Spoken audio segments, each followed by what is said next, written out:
જમ્મુ કાશ્મીરના પહેલગામ ખાતે ફરવા ગયેલા પ્રવાસીઓ પર આતંકવાદીઓ દ્વારા અંધાધૂંધ ગોળીબાર કરાયું હતું, જેમાં એક સુરતી યુવાનનું પણ મોત નીપજ્યું હતું, જેનો મૃતદેહ સુરત લાવ્યા બાદ આજે સવારે વરાછા ખાતેથી અંતિમ યાત્રા નીકળી હતી, જેમાં મોટી સંખ્યામાં લોકો સ્વયંભૂ જોડાયા હતા. તો કેન્દ્રીય મંત્રી, ગૃહ રાજ્યમંત્રી, શિક્ષણ મંત્રી, સાંસદો સહિતનાઓ પણ અંતિમ યાત્રામાં જોડાયા હતા.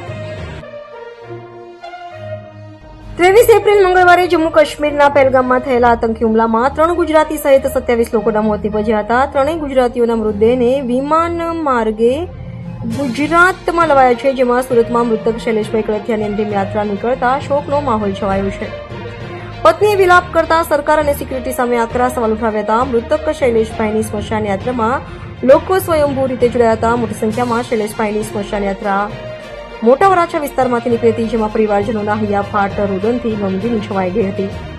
શોકની કાલીમાં છવાઈ ગઈ હતી. આતંકવાદીઓ પ્રત્યે લોકોમાં રોષની જ્વાળાઓ જોઈ શકાતી હતી. આતંકવાદી હુમલાને લઈને લોકોમાં રોષ જોવા મળી રહ્યો હતો. નિર્દોષના મોત ક્યાં સુધી થશે તેવા સવાલ ઉભા કરવામાં આવી રહ્યા છે. સુરક્ષા એજન્સી અને આર્મી સહિતની મેડિકલ સુવિધા ત્યાં ન હતી તે અંગે પણ પ્રશ્નો ઉભા કરવામાં આવ્યા હતા. તો મૃતક શૈલેષભાઈના પુત્ર નક્ષત્રએ સમગ્ર ઘટનાઓ ચિતાર આપતા કહ્યું કે રસ્તો ખૂબ ખરાબ હતો. અમે ત્યાં માંડ પહોંચ્યા હતા. ત્યાં અમને ભૂખ લાગી ગઈ હતી. જમવા રોકાયા હતા. અચાનક એ લોકો આવી ગયા હતા. તેમને લાંબી દાઢી હતી, માથે ટોપી પહેરી હતી, કેમેરો પણ હતો. બાદમાં હિન્દુ અને મુસલમાનોને અલગ અલગ કર્યા હતા, જેમાં એ લોકોએ બાદમાં ગોળીબાર કર્યો હતો. પછી અચાનક નાસી ગયા હતા. અમે ત્યાંથી ભાગીને નીચે આવી ગયા હતા. अचानक से वो कुछ गोलियों की आवाज आई, हम सब भागे. लोगो नहीं आवता इतने टाइम में वो टेररिस्ट लोग